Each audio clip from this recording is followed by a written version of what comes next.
वजीर आजम ने कहा कि खून और पानी एक साथ नहीं बह सकते, आतंकवाद और बातचीत एक साथ नहीं हो सकती।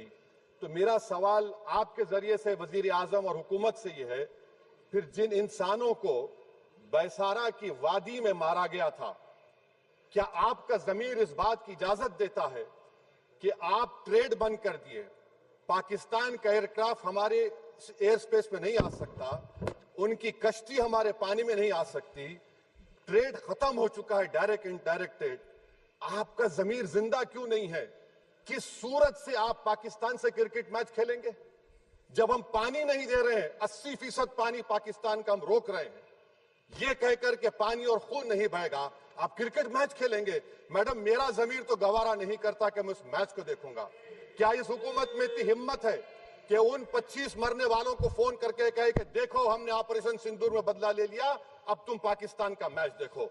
बड़ी